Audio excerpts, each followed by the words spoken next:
Hello beautiful people et bienvenue dans cette nouvelle chronique où je veux vous donner les clés pour faire de l'entretien annuel un moment joyeux.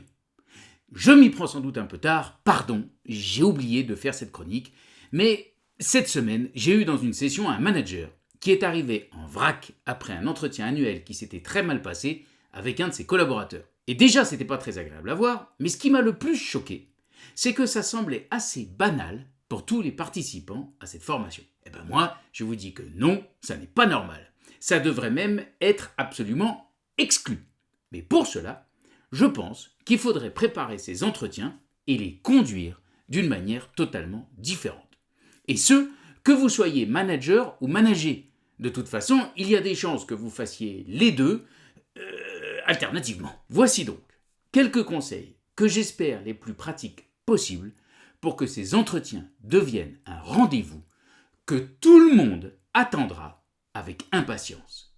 Je m'appelle Aurélien Daudet, bienvenue dans Révolution RH. Le premier conseil, c'est de se focaliser sur le présent. Écoutez les noms qu'on donne à ces entretiens. Évaluation annuelle des performances, bilan de compétences et d'objectifs, revue de performance annuelle, entretien de suivi professionnel, entretien d'appréciation, revue des objectifs et des résultats, feedback annuel, suivi des performances. Il n'y a pas un truc qui vous frappe ? Roulement de tambour ? Quel est le point commun de toutes ces expressions ? Roulement de tambour de nouveau ? Le suspense est haletant. Qui va gagner un voyage à Valencia avec la personne de votre choix en hôtel grand luxe, en pension complète, offert par votre partenaire, les consultants heureux ? Eh ben oui, bravo Madame la DRH, vous avez gagné. Toutes ces expressions pointent effectivement vers l'arrière. Elles ont le nez coincé dans le rétroviseur, elles sont focalisées sur le passé. Alors j'en entends déjà qui disent « mais oui, c'est normal, c'est lié à la culture française ». Eh bien point du tout. Voilà, parce que pour les boîtes qui sont filiales de groupes américains ou qui veulent se la jouer moderne, ben c'est la même chose en anglais. Et pardonne my accent, mais ça donne des Annual Performance Review, ça donne Yearly Appraisal Meeting, Employee Evaluation Session. Bon, il y a quand même quelques variantes qui me semblent intéressantes, comme par exemple Professional Growth Discussion, Growth Check.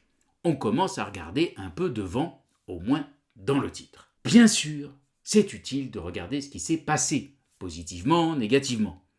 Mais je pense que ça ne doit jamais être la colonne vertébrale de l'entretien, ni même son démarrage. À quoi bon utiliser le moment où tout le monde est en énergie haute pour parler de quelque chose qui est largement connu et sur lequel on n'a plus aucun pouvoir ? C'est passé, c'est bouclé, c'est fait.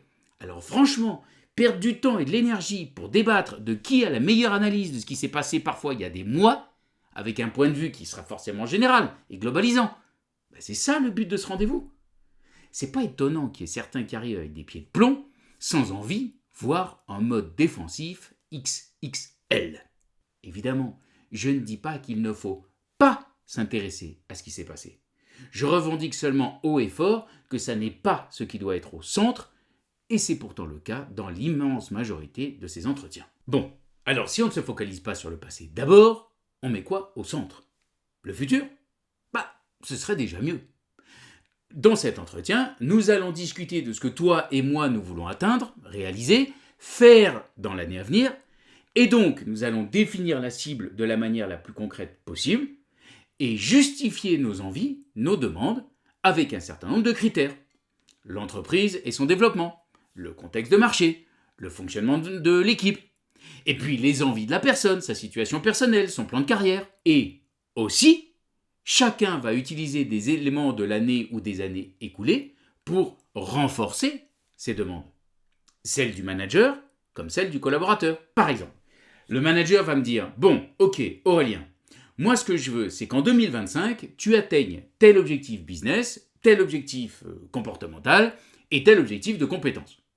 J'ai défini ces objectifs en fonction du plan de marche de l'entreprise et de sa déclinaison pour l'équipe, et puis aussi en fonction de ce que j'ai vu de ce que tu avais réussi en 2024, et de ce sur quoi, à mon avis, tu n'as pas encore coché toutes les cases. Et je vais te donner les détails sur tous ces points. Le collaborateur, de son côté, va dire « Moi, ce à quoi je veux arriver en 2025, c'est, par exemple, tel niveau de compétence, et ce ne sera pas forcément celui qui est ciblé par le manager, tel poste, tel salaire. Je pense que ça correspond à telle orientation de la boîte, à mon plan de carrière à 3 ans, et à ce qu'on trouve sur le marché en matière de salaire. Et je vais revenir sur certains éléments de mon parcours en 2024 pour justifier, appuyer cette demande, ce plan. Donc, on a une cible pour le futur, appuyée sur une analyse du passé. Et si les deux parties font ça, imaginez comment ça va faciliter le dialogue ensuite. Oui. Mais ça n'est pas tout. C'est déjà pas mal, mais ça n'est pas tout. Ce qu'il faut ensuite, ce qui pour moi est vraiment important, c'est ce qu'on fait maintenant. On peut parler du futur, du passé, mais dans les deux cas, ce sont des choses sur lesquelles on n'a pas de pouvoir. La seule chose sur laquelle on a du pouvoir à 100%, c'est ce que nous allons faire maintenant. Et pour moi, le centre de cet entretien annuel, ça doit être « Ok, on a la cible, mais on fait quoi maintenant ? Quel est notre plan d'action pour le mois à venir, au max pour le trimestre à venir ? Pas plus loin, c'est inutile, il y a trop de choses qui auront changé d'ici là. Dans un mois, on se recose, on fait le point. Qu'est-ce qui a fonctionné ? Qu'est-ce qui n'a pas fonctionné ? Est-ce que chacun a tenu ses engagements ? Sinon, pourquoi ? Qu'est-ce qui a changé dans le contexte du marché, de l'entreprise, de l'équipe ? Une fois qu'on a fait tout ça, on ajuste la cible, on redéfinit le plan d'action pour le mois suivant. C'est pour ça que, vu de ma fenêtre, les entretiens annuels doivent être répliqués, en plus court peut-être, mais je pense tous les mois. Parce que le monde change trop vite, les équipes changent trop vite. C'est absurde de définir une adresse et un itinéraire une fois par an seulement. Entre ces plans d'action mensuels, utilisez les feedbacks. Je vous ai fait une chronique là-dessus, dont le lien est en commentaire. Le premier pilier, donc, pour moi, c'est de se focaliser sur le présent, l'avenir super proche. Et pour cela, nous allons regarder devant et vérifier derrière si tout va bien. Un peu comme quand vous conduisez finalement. Vous avez mis l'adresse dans votre GPS et l'itinéraire sur l'écran, c'est les prochaines étapes. Et vous regardez devant vous par le pare-brise. Et puis de temps en temps, vous jetez un coup d'œil dans la lunette arrière. Le deuxième pilier que je vous propose, c'est de se focaliser sur ce que vous voulez. L'important, ça n'est pas ce qui ne va pas, c'est ce qu'on veut à la place. Donc, réfléchissez à ce qui ne vous convient pas, puis demandez-vous, ok, et donc qu'est-ce que je veux à la place de ça qui ne me va pas ? C'est valable pour le manager, c'est valable pour le collaborateur. Chacun doit faire la liste de ce qui ne lui va pas et de ce qu'il veut. Et ensuite, dans la colonne des moins, vous allez prendre chaque item et vous regarderez s'il y a quelque chose qui correspond du côté de la colonne des plus. Si ça n'y a rien, vous rajouterez quelque chose dans la colonne des demandes. Pendant l'entretien, c'est la même chose. Si vous avez une plainte en face de vous, une critique, quelque chose qui ne convient pas, demandez à la personne ce qu'elle veut. Surtout, ne creusez pas le négatif. Ne cherchez pas à comprendre les raisons de la plainte, encore moins si c'est pour montrer que cette plainte n'est pas justifiée. Écoutez donc la plainte jusqu'au bout, puis dites à la personne « Ok, ça, c'est ce qui ne te convient pas, et ce que tu veux à la place, c'est quoi ?» Et là, oui, vous allez creuser la demande. Par exemple, « Je veux que tu arrêtes de critiquer ce que je fais. » Ok ? Donc, ce que tu veux à la place, c'est quoi ? Je veux que tu reconnaisses quand je fais du bon boulot. C'est-à-dire, concrètement, quand nous avons notre point hebdo, je veux que tu me dises d'abord les choses que tu as appréciées dans mon travail, et qu'ensuite seulement, tu me dises ce que tu veux que je change ou que j'ajuste. Ah, ok, bon, c'est clair, merci beaucoup, je vais le faire. Sortons de ce monde magique où si je râle suffisamment sur quelque chose, si je me plains suffisamment sur quelque chose, alors ils vont bien finir par comprendre ce que je veux. Eh ben non. Vous aurez beau tempêter sur le fait qu'on ne mange jamais que de la glace au chocolat ici, ça ne dira pas aux autres quel parfum vous voulez à la place. Et sortons aussi du monde magique où je sais bien, je sens, je devine, j'imagine pourquoi il est comme ça. Et je sais bien, je sens, je devine, j'imagine ce qu'il veut. C'est impossible. Nous ne voyons pas le monde de la même manière, vous allez juste faire de la projection. Donc, posez des questions, mais sur ce que la personne veut, pas sur ce qu'elle refuse, ce qu'elle critique, ce qu'elle ne veut plus. Troisième pilier que je vous propose, c'est de passer un contrat. Le but, ce n'est pas seulement que chacun comprenne le point de vue, les demandes de l'autre. Le but, c'est que chacun s'engage. Donc, on définit la cible, on définit le plan d'action et on définit les rôles de chacun. À quoi est-ce que le collaborateur s'engage? À quoi est-ce que le manager s'engage?